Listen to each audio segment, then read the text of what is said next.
Network, the solution for humanity.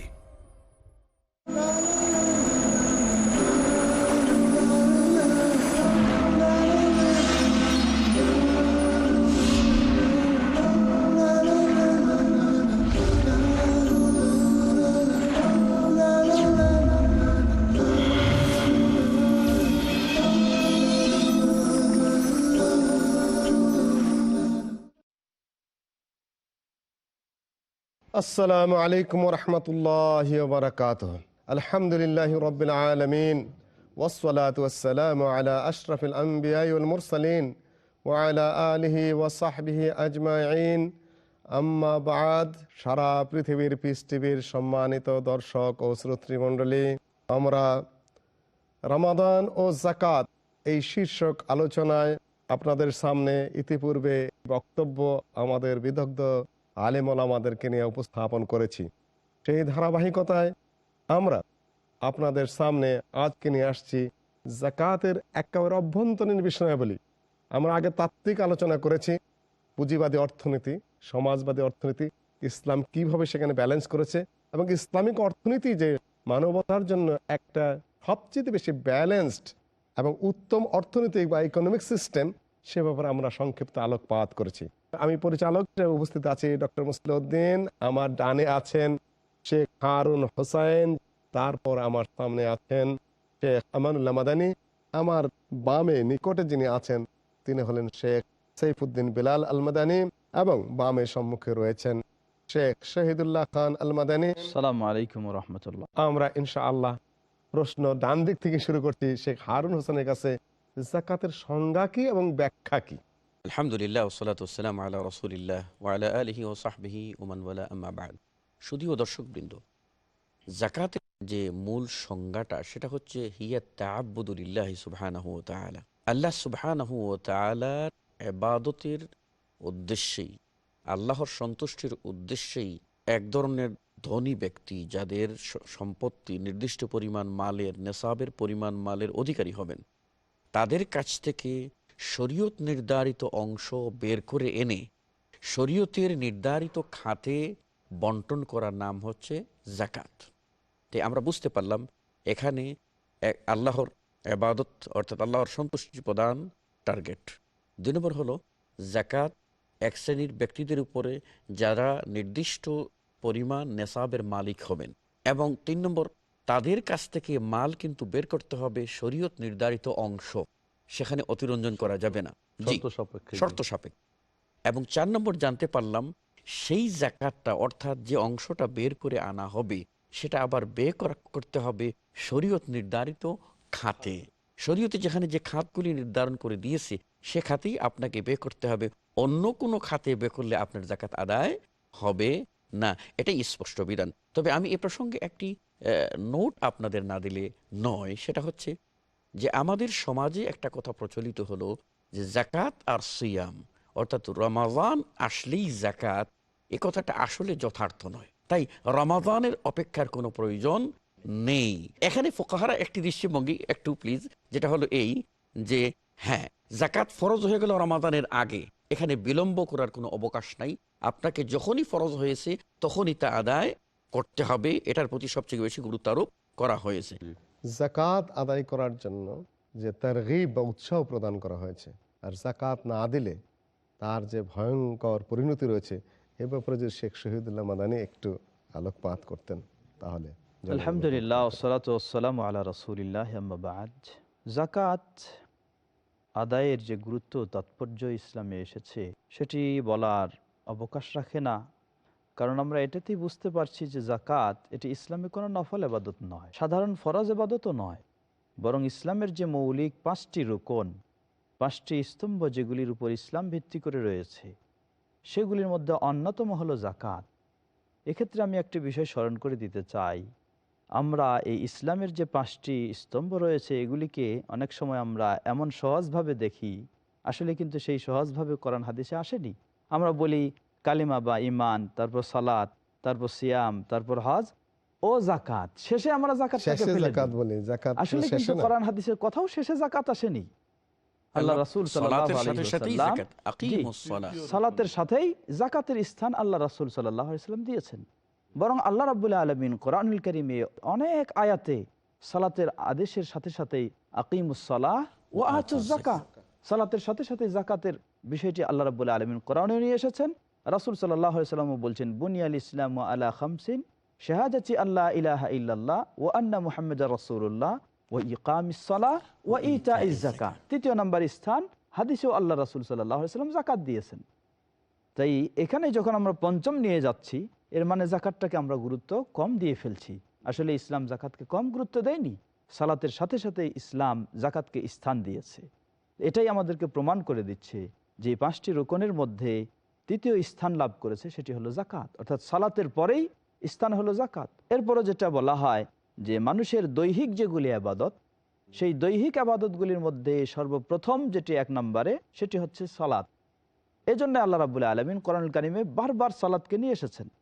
আর মানুষের অর্থনৈতিক যেগুলি আবাদত, সেই অর্থনৈতিক আবাদতগুলির মধ্যে প্রধান হলো, প্রথম শ্রেণীর হলো যাকাত। এই জন্য আল্লাহ রাব্বুল আলামিন দুটিকেই পাশাপাশি সালাত এবং যাকাত বারবার অনেক আয়াতে নিয়ে এসেছেন। তো এই যাকাত আদায়ের ক্ষেত্রে আমরা যখন এই যাকাত আদায় করব, সর্বপ্রথম বিষয় হলো ইসলামের একটা রুকন আমরা পালন করলাম। আমাদের জন্য সবচেয়ে একটা বড় ফরজ, যেটি সেই বড় ফরজ আদায় করলাম, এতে যে সওয়াব হবে। এবং এই যাকাত আদায়ের পিছনে অসংখ্য সওয়াবের বর্ণনা বহু কোরআন মাজিদে এবং হাদিসে এসেছে। যাকাত যদি আদায় না করে, কেউ দান না করে, তার কোনো শাস্তির ব্যাপারে কিছু? ধন্যবাদ চমৎকার প্রশ্নের জন্য।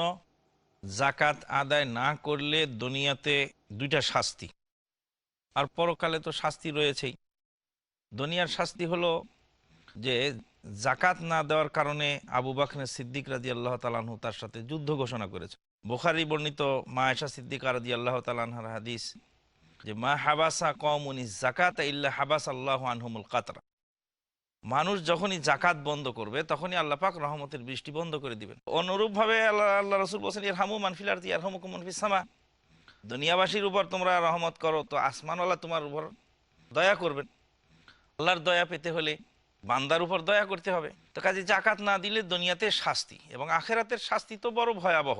কোরআনে আসছে, ওয়াল্লাযীনা ইয়াকনিজুনা আয-যাহাবা ওয়াল ফিদ্দাতা ওয়া লা ইউনফিকুনাহা ফি সাবিলিল্লাহি ফাবাশশিরহুম বিআযাবিন আলীম ইয়াওমা ইউহমা আলাইহা ফি নারি জাহান্নামা ফাতুকুয়া বিহা জিবাহুহুম ওয়া যুনুবুহুম ওয়া যুহুরুহুম হাযা মা কানাজতুম লিআনফুসিকুম ফাযুকু মা কুনতুম তাকনিজুন। আল্লাহ পাক বলছেন, যারা সম্পদ জমা করে এবং তার যাকাত দেয় না, তাদের মালকে কিয়ামতে জাহান্নামের আগুনে গরম করে কপালে ছাপ দেওয়া হবে, পাঁজরে ছাপ দেওয়া হবে এবং পিঠে ছাপ দেওয়া হবে। প্রথমে বলছেন ফাবাশশিরহুম, ফাবাশশিরহুম বিআযাবিন আলীম, তাদেরকে কঠিন আযাবের শুভ সংবাদ দিয়ে দাও, মানে তিরস্কার করে বলা হয়েছে। তো এখানে উলামায়ে কেরামগণ অবশ্য একটা কথা বলেছেন যে যখন যাকাত মানুষ চাইতে যায় তখন প্রথমে সে ভুরু কুচকায়, বিরক্ত হয়, কপাল ভারী করে। তুমি তোমার সে হক তার পাওনা চাইতে গেছে, তুমি কপাল ভারী করবে কেন? এই জন্য কপালে একটা দাগ দাও। তারপরে একটু মুখ ফিরায় যখন পাঁজর দেখায় তো পাঁজরে একটা দাগ দাও। তারপর যখন গরিব লোকটাকে ফেলে দিয়ে সে পিঠ ফিরায় চলে গেল, পিঠে আর একটা দাগ দাও। এই তিনটা দাগ দেওয়ার হিকমত সম্পর্কে উলামায়ে কেরামদের মধ্যে এইভাবে বলেছেন। এবং যাকাত না দিলে সে মাল সাপ বানানো হবে, সে বিষাক্ত বিষধর সাপ তার গলায় পেঁচিয়ে দেওয়া হবে, উট এসে তাকে আক্রমণ করবে, ছাগল বকরি এসে তাকে পিষতে থাকবে পায়ে। সাপটার জন্য কি একটা বিবরণ আছে হাদিসে, মুসসিলালাহু সুজান আখরা একটু অনুবাদ করে ওয়ালাহু বলতে? দাবিবাতান। আল্লাহ রাসূল সাল্লাল্লাহু আলাইহি সাল্লাম বলেছেন, যে হাদিসটি সহিহ বুখারীতে এসেছে, মান আতাহুল্লাহু মালান ওয়া লাম ইউআদ্দি হাক্কাহু। যাকে আল্লাহ রাব্বুল আলামিন সম্পদ দিয়েছেন, আসলে সম্পদের মালিক আমরা কেউ না, আল্লাহ আমাদেরকে সম্পদের মালিক বানায় দেন। কিন্তু এরপরও আল্লাহর নির্দেশে এই সম্পদের হক যখন, অধিকার যখন আমরা আদায় না করে দেই, আল্লাহ বলছেন মুসসিলা লাহু মালুহু শুজাআন আকরা লাহু দাবিবাতানি, যে কিয়ামতের দিন এই মালগুলিকেই একটা বিশাল বিষধর বিষাক্ত সাপ হিসেবে বানিয়ে দেওয়া হবে, যেই সাপের দুদিকে দুটি মুখ থাকবে এবং এই সাপ তার গলায় সেখানে কিয়ামতের দিন পেঁচিয়ে দেওয়া হবে এবং সাপ তাকে খুব কঠিনভাবে দংশন করবে আর বলবে আনা মালুকা ওয়া কানজুকা, আমি হলাম তোমার সেই সম্পদ, যে সম্পদকে তুমি সঞ্চিত করে রেখেছো পৃথিবীতে, আল্লাহর নির্দেশে ব্যয় করো নাই, যাকাত আদায় করো নাই, এখন সেই সম্পদের ভোগ তুমি উপভোগ করো। আমি শেখ সাইফুদ্দিন বিলাল মাদানির কাছে আসব, যে যে জাকাত দিতে অস্বীকার করবে তার হুকুম, জাকাত যে দেয় না তার এক হুকুম, জাকাত যে অস্বীকার করছে তার হুকুমটা যদি একটু আপনি বলতেন তাহলে ভালো ছিল। নিঃসন্দেহে জাকাত আমরা একটু ইতিপূর্বে জানতে পারছি যে এটা একটা ফরজ, বরং এটা বড় ফরজগুলির একটি ফরজ, 5টা ইসলামের যে রুকুন রয়েছে তার মধ্যে এক। অতএব জাকাতকে যে অস্বীকার করবে নিঃসন্দেহে এটা একটা কুফরি পাপ। আলামান তাজিবুজ জাকাত, আসলে জাকাত কার উপর ওয়াজিব? শেখ শহীদুল খান মাদানী যদি। জাকাত ওয়াজিব কার উপরে? এক্ষেত্রে প্রথম শর্ত হলো মুসলিম হওয়া, অর্থাৎ প্রতিটি মুসলিম ব্যক্তি জাকাত দেওয়ার, জাকাত ফরজ হওয়ার জন্য, যার ক্ষেত্রে জাকাতের বিধান কার্যকরী করা হবে, তাকে হতে হবে মুসলিম। অমুসলিমের উপর জাকাত ফরজ নয়, যতক্ষণ না কেউ ইসলাম গ্রহণ করে তার উপর জাকাত ফরজ নয়। তো এটি হলো প্রথম শর্ত। দ্বিতীয় শর্ত হলো সেই ব্যক্তি হতে হবে হর, স্বাধীন হতে হবে, তাকে কোনো কৃতদাসের উপর জাকাত ফরজ নয়। তৃতীয় শর্ত হলো যার কাছে সেই নেশাব পরিমাণ, নির্দিষ্ট পরিমাণ সম্পদ থাকবে। তাহলে প্রথম হলো মুসলিম হতে হবে, দ্বিতীয় হলো তাকে স্বাধীন হতে হবে, তৃতীয় হলো তার কাছে সেই নিসাব বা নির্দিষ্ট পরিমাণের সম্পদ থাকতে হবে। এমন সম্পদ যে সম্পদের উপরে জাকাত ফরজ। জি, যে সমস্ত সম্পদের উপর জাকাত ফরজ সেগুলি নির্দিষ্ট পরিমাণে এবং শর্ত সাপেক্ষে তার কাছে থাকতে হবে, তাহলে তার উপর জাকাত ফরজ হবে। আমরা ছোট্ট একটু বিরতির পরে ইনশাআল্লাহ আবার শুনতে পাবো।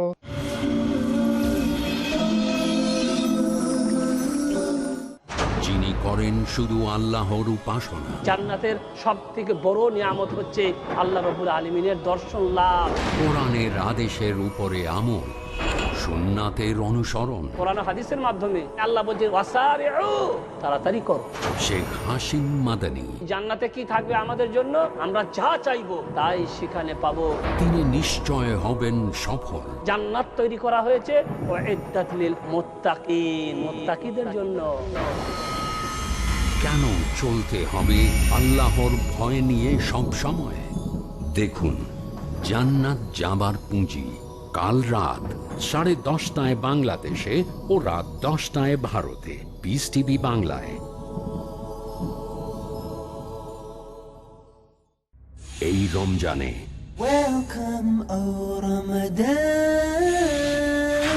রমজান হলো রহমতের মাস। সাহরি, ইফতার, তারাবিহ, লাইলাতুল কদর, ইতিকাফ, ঈদুল ফিতর, এরকম আরো অনেক কাজ যেগুলো নবী মুহাম্মদ সাল্লাল্লাহু আলাইহি সাল্লাম করেছেন এই পবিত্র রমজান মাসে। আমি থাকবো আপনাদের সাথে এই রমজান মাসের প্রত্যেকটা দিন। রমজান হোক আরো ফলপ্রসূ, আরো বেশি পুরস্কারময়। আমার সাথে থাকুন এই পবিত্র রমজান মাসের প্রত্যেকটা দিন। দেখুন 1 ঘন্টার বিশেষ অনুষ্ঠান রমজান ডক্টর জাকিরের সঙ্গে। পরবর্তী অনুষ্ঠান পিস টিভি বাংলায়।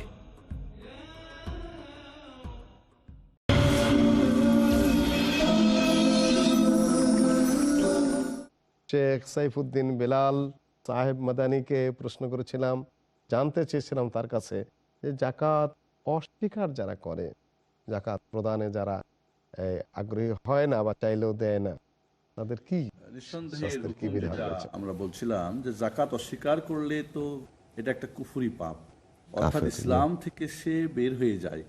এবং এই জন্যই কিন্তু যেটা আগে একটু আলোচনা হচ্ছিল যে আবু বকর রাদিয়াল্লাহু তাআলা আনহুর যুগে যারা জাকাতকে দেওয়া অস্বীকার করেছিল তাদের বিরুদ্ধে কিন্তু তিনি জিহাদের ঘোষণা করেছিলেন। এবং যেখানে উমর ফারুক রাদিয়াল্লাহু তাআলা আনহুর মতো মানুষ যখন বললেন কিভাবে ওদেরকে আপনি হত্যা করবেন যারা নামাজ পড়ে, তিনি বললেন যে যারা নামাজ এবং জাকাতের মধ্যে পার্থক্য করে তারা আবার কেমন মুসলমান। এবং উমর ফারুক বুঝতে পারলেন না, আবু বকর যা বলছেন সেটাই ঠিক। এই জন্য জাকাতকে অস্বীকার করা, আমরা বলবো জাকাতকে অস্বীকার কারণ হলো প্রথমত আমরা বলবো আমাদের ইমানি দুর্বলতা, দ্বিতীয়ত আসলে ইসলাম সম্পর্কে আমাদের অজানা, তৃতীয়ত বা প্রথম বলবো আমরা আল্লাহ যে এই মাল আমাকে দিয়েছেন এটা যে আল্লাহরই অনুগ্রহ, তিনি আমার কাছ থেকে আরেকজনকে অনুগ্রহ করার যে এখানে একটা কথা বল অনুগ্রহ দিয়েছেন, এটা আমার জন্য সুযোগ। এবং আমি বলবো এখানে একটা কথা, যারা অর্থশালী, যে ভাই আপনি কি যখন কাউকে জাকাত দিচ্ছেন তাতে কি আপনি এহসান করছেন না গরিব আপনার প্রতি এহসান করতেছেন? আমি বলবো গরিব আপনার প্রতি এহসান করতেছে, কারণ আপনার এই দুনিয়ার টাকা পয়সার সঙ্গে যাবে না। ইযা মাতাল ইনসানু ইনকাতা আনহু আমালুহু ইল্লা মিন সালাস, মানুষ যখন মরে যায় সব বন্ধ হয়ে যায়, একটা আপনি যা রেখে যাবেন দুনিয়ার ব্যাংকে সব তো ভাগ হয়ে যাবে, আপনার ছেলে মেয়েরা বন্টন করে নিবে, কিন্তু যেটা আপনি নিয়ে যাবেন সাথে, ওইটা তো আপনার, যেটা আপনি দান করলেন। এই জন্যই তো কিয়ামতের মাঠে 7 শ্রেণীর মানুষ যে আল্লাহর আরশের আজিমের নিচে যারা ছায়া পাবেন, তাদের 7 জনের মধ্যে একজন ওয়ারাজুলুন তাসাদ্দাকা বিসাদাকা ফাআখফাহা হাত্তা লা তাআলামা শিমালু মা তুনফিকু ইয়ামিনুহু। জি, তুনফিকু ইয়ামিনুহু, ডান হাত যা দান করেছে বাম হাত জানে না। ওয়াইন তুখফুহা ওয়া তুতুহাল ফুকারা। তো এখানে বলছে সাদাকা প্রকাশ্যেও দেওয়া যায়, অপ্রকাশ্যেও দেওয়া যায়, তবে যদি রিয়া এবং সোমার ভয় থাকে সেখানে অপ্রকাশ্য দেওয়াটাই ঠিক। আজকাল তো আমাদের অধিকাংশ জায়গাতে আমরা তাই দেখতে পাচ্ছি, লাইন ধরে ওই পচা একটা মানুষের মনে আমরা হামলা করব না। হযরত আবু বকর রাদিয়াল্লাহু তাআলা আনহু বলেছিলেন, লাউ মানাউনি ইকালান আও ইনাকান কানু ইয়াদুনহা ফি আহদি রাসূলিল্লাহ সাল্লাল্লাহু আলাইহি ওয়াসাল্লাম লাকাতালতুহুম। যদি আল্লাহর নবীর যুগে যারা যতটুকুই দিত, একটা রশি পর্যন্ত যদি দিত, আমার যুগে সেটা যদি নিষেধ করে, ছাগলের বাচ্চাও যদি হয়, তাহলে আমি তাদের বিরুদ্ধে যুদ্ধ ঘোষণা করব। এটা কিন্তু অত্যন্ত গুরুত্বপূর্ণ বিষয়, প্রত্যেক মুসলিমদের জন্য এটা জানা কর্তব্য। যাকাত কতটা আলামান তাজিবুজ যাকাত, আসলে যাকাত কার উপর ওয়াজিব? শেখ শহীদুল খান মাদানী যদি। যাকাত ওয়াজিব কার উপরে? এক্ষেত্রে প্রথম শর্ত হলো মুসলিম হওয়া, অর্থাৎ প্রতিটি মুসলিম ব্যক্তি যাকাত দেওয়ার, যাকাত ফরজ হওয়ার জন্য, যার ক্ষেত্রে যাকাতের বিধান কার্যকরী করা হবে, তাকে হতে হবে মুসলিম। অমুসলিমের উপর যাকাত ফরজ নয়, যতক্ষণ না কেউ ইসলাম গ্রহণ করে তার উপর যাকাত ফরজ নয়। তো এটি হলো প্রথম শর্ত। দ্বিতীয় শর্ত হলো সেই ব্যক্তি হতে হবে হর, স্বাধীন হতে হবে, তাকে কোনো কৃতদাসের উপর যাকাত ফরজ নয়। তৃতীয় শর্ত হলো যার কাছে সেই নেসাব পরিমাণ, নির্দিষ্ট পরিমাণ সম্পদ থাকবে। তাহলে প্রথম হলো মুসলিম হতে হবে, দ্বিতীয় হলো তাকে স্বাধীন হতে হবে, তৃতীয় হলো তার কাছে সেই নিসাব বা নির্দিষ্ট পরিমাণের সম্পদ থাকতে হবে, এমন সম্পদ যে সম্পদের উপরে যাকাত ফরজ। জি, যে সমস্ত সম্পদের উপর যাকাত ফরজ সেগুলি নির্দিষ্ট পরিমাণে এবং শর্ত সাপেক্ষে তার কাছে থাকতে হবে, তাহলে তার উপর যাকাত ফরজ হবে। এখানে যেমন কার প্রতি যাকাত ফরজ হবে, আর একটা শর্ত আছে কখন যাকাত ফরজ হবে, মানে কোন মালের উপরে যাকাত ফরজ, কখন যাকাত ফরজ হবে। কখন যাকাত ফরজের ওখানে আমাদের আসবে যে প্রথমত পূর্ণ মালিকানা, কারণ যদি অপূর্ণ মালিকানা হয় তাহলে সেটা যাকাত তার প্রতি ফরজ হবে না। যেমন আমার অর্থ আপনাকে দিলাম, আপনার উপর যা ফরজ হবে না, আমার প্রতি হবে। বা আমি হয়তো মনে করেন দান সদকাত খায়রাতের টাকা আমি জমা করলাম, ওটা তো মালিক গরিবরা, এই মালের উপরে যাকাত ফরজ হবে না। তো 1 নম্বরে পূর্ণ মালিকানা হওয়া। 2 নম্বরে যেটা হলো যে এই জাকাতের যে মালটা নিসাব পরিমাণ, যেটা পরবর্তীতে আমাদের আলোচনায় আসবে। তৃতীয়ত এমন মাল হওয়া যেই মালটার উপরে জাকাত ফরজ হয়। এক্ষেত্রে 4টা শ্রেণী মানে বেশি গুরুত্বপূর্ণ জাকাতের জন্য, যেটা আমাদের আপনার সোনা এবং রূপা এবং এর সঙ্গে অর্থ, টাকা পয়সা, রিয়াল, ডলার যেটি চলে আসে, এটা একটা হলো এটা। আরেকটা হলো আপনার যেটা পশু সম্পদ, গরু, ছাগল, ভেড়া, দম্বা, ওট, এগুলি। 3 নম্বরে যেটা আসবে সেটা হলো আপনার কৃষি সম্পদ। আর কৃষি সম্পদের জন্য শর্ত আছে, সব কৃষি সম্পদ নয়। যে কৃষি সম্পদ মাপা অথবা কি বলে ওটাকে কাঠা দিয়ে কি করা যায়, ওটাকে ওজন করা অথবা মাপা যায়, এবং যেটাকে আপনার সংরক্ষণ করার যোগ্য, পচে যাবে, যেটা মানে কাঁচামালের প্রতি কোনো জাকাত নেই, যে কোনো কাঁচামাল এর প্রতি কোনো জাকাত নেই, যেরকম পেঁয়াজ, জি পেঁয়াজ, রসুন, যেগুলি সংরক্ষণ করা যায়, শাকসবজি যেগুলি, খাজরাওয়াত যেগুলি। এরপরে যেটা আসবে সেটা হলো ব্যবসা পণ্য, যেগুলি মূলত এই 4টাকেই জাকাত ফরজ হওয়ার জিনিস। এছাড়া আরেকটু যদি আপনি একটা একটা বলে দিতেন। বলছিলাম যে একটা হলো পশু সম্পদ, একটা হলো কৃষি সম্পদ, এবং প্রত্যেকজনের শর্ত রয়েছে। একটা হলো আপনার ব্যবসা সামগ্রী, যেটা পণ্য, আর একটা হলো স্বর্ণরূপা, এবং এর অর্থে এখানে চলে আসবে টাকা পয়সা, এগুলি সব চলে আসবে। এই জন্য বলবো যে এই যে শর্ত, আর একটা শর্ত হলো সেটা হলো ইলাহাল আল হাউল, পূর্ণ 1 বৎসর নেশাব পরিমাণ হওয়ার পরে পূর্ণ 1 বৎসর অতিবাহিত হওয়া। কারণ পূর্ণ 1 বৎসর না, এবং এই বছরটা চন্দ্রমাস হিসাবে হবে, কিন্তু কখনোই আমরা 16 মাস বা বছর হিসাব করব না। তাহলে এই শর্ত, এবং এটা এমন জিনিস হওয়া যেটা মানুষের আপনার নিত্য প্রয়োজনীয় জিনিসের অতিরিক্ত, মানুষের যেটা আমাদের চলা গাড়ি ঘোড়া, যেটা আমরা নিত্য প্রয়োজনে ব্যবহার করি, এগুলির উপরে কোনো জাকাত নেই। ব্যবসায়ী মালের মধ্যে জাকাত হয় কিনা এক প্রশ্ন। দ্বিতীয় প্রশ্ন হলো, অনেকে আমরা বিল্ডিং বানাই, বিল্ডিং ভাড়া দিই, অনেকে জমি কিনে ফেলে রেখে দেই, দাম বাড়ার পরে সেগুলো বিক্রি করি, এই জাতীয় যেগুলা, এগুলোর মধ্যে জাকাতের কি বিধান, কোন ধরনের হতে পারে? আসলে 4 শ্রেণীর মালের উপরে জাকাত ফরজ হয়। তন্মধ্যে একটা হচ্ছে ব্যবসায়ী মাল। এই ব্যবসায়ী মালকে আমরা দুই ভাগে ভাগ করতে পারি। একটা মাল যেটা আছে সেটা হলো যে আপনার রানিং চলমান ব্যবসা। চলমান ব্যবসা ধরেন একটা দোকানে আপনার মাল চলছে, সেটার কিন্তু জাকাতের নিয়ম হবে যে ওই চলমান সম্পত্তি তার মদিউল হাউল বৎসর অতিক্রম করলে সে যা বিক্রি করেছে, যার লভ্যাংশ হয়েছে এবং তার কাছে যে সঞ্চিত সম্পদ এখনও দোকানে বাকি আছে, সবগুলি যৌথ করে হিসাব করে তখন তার উপরে জাকাত আদায় করতে হবে। আমার কাছে এখন একটু ক্লিয়ার হল না যে হাউল যে শর্তটা 1 বছর অতিক্রান্ত হতে হবে, সেটা এই জাতীয় ব্যবসার মালের মধ্যে বা চাকরির বেতন যেটা আমি আসতেছি যে যেটা হলো আপনার ওই ধরনের মানে ব্যবসা প্রতিষ্ঠান যেগুলি আপনার মাল থাকে, সেগুলিতে জাকাত হলো তার নির্দিষ্ট একটা সময়ে সে কিন্তু মানে ব্যবসা শুরু করে এবং ব্যবসা ক্লোজ করে। এই শুরু এবং ক্লোজের মাঝখানে তার যে বিক্রি হলো এবং লভ্যাংশ আসলো, তৎসঙ্গে তার যে রাসুল মাল বা পুঁজি থেকে গেল, এই উভয়টার মধ্যে হিসাব করেই কিন্তু তাকে জাকাত দিতে হবে। পক্ষান্তরে আরেকটা হচ্ছে যেটা আপনি প্রশ্ন করলেন, যেমন অনেকের বেতন আছে, তাই না?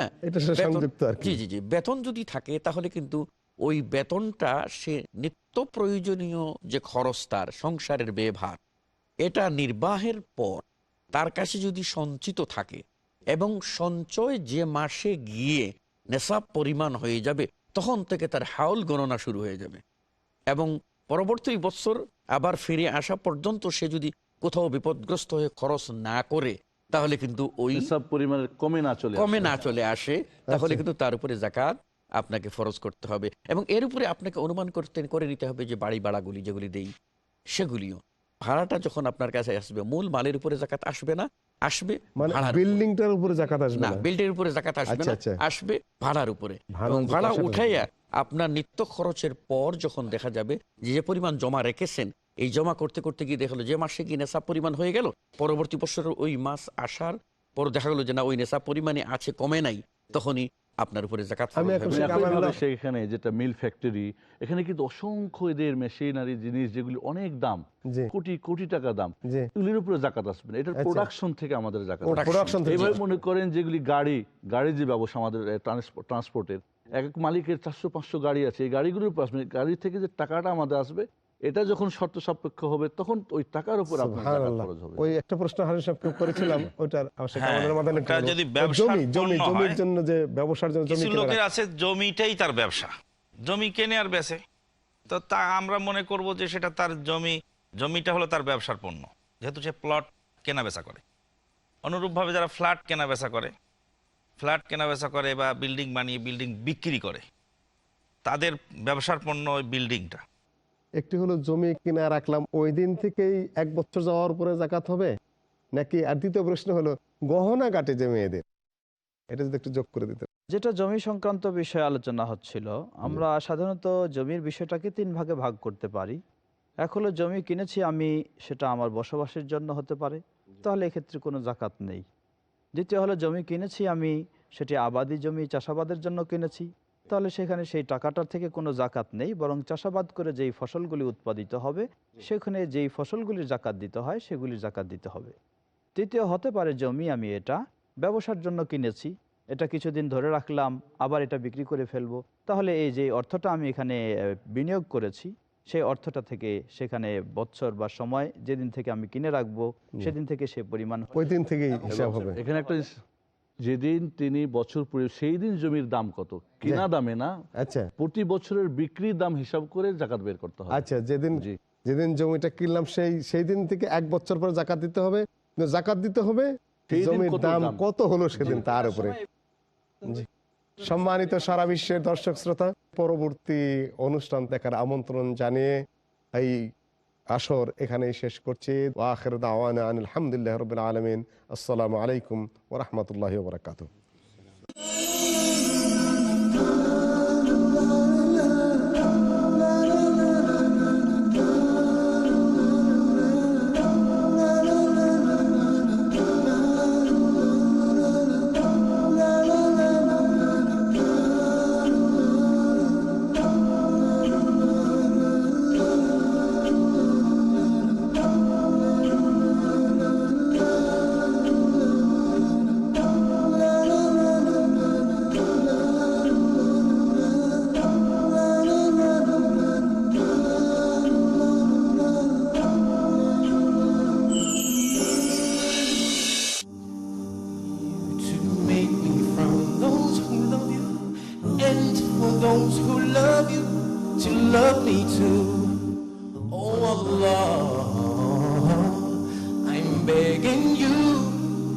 make me love the deeds that will cause you to love me too. Oh Allah, there is nothing that can compare to the wonder and the joy you bring. Oh Allah, but you can fast, pray all day, and give your money away. But if you don't love for Allah's sake alone, and give for Allah's sake alone, you'll never taste the sweetness of Iman. Oh Allah, I'm asking you to make me from those who love you, and for those who love you to love me too. Oh Allah, I'm begging you to make me love the deeds that will cause you to love me too. Oh Allah, there is nothing that can compare to the wonder and the joy you bring. Oh Allah, and for those who strive in Allah's way, seek His face day by day, will be on the right hand of His throne. What a life of bliss, a perfect home. Oh Allah, I'm asking you to make me from those who love you, and for those who love you to love me too. Oh Allah, I'm begging you to make me love the deeds that will cause you to love me too. Oh Allah, there is nothing that can compare to the wonder and the joy you bring. Oh Allah, and for those who strive in Allah's way, seek His face day by day, will be on the right hand of His throne. What a life of bliss, a perfect home. Oh Allah, I'm asking you to make me from those who love you, and for those who love you to love me too.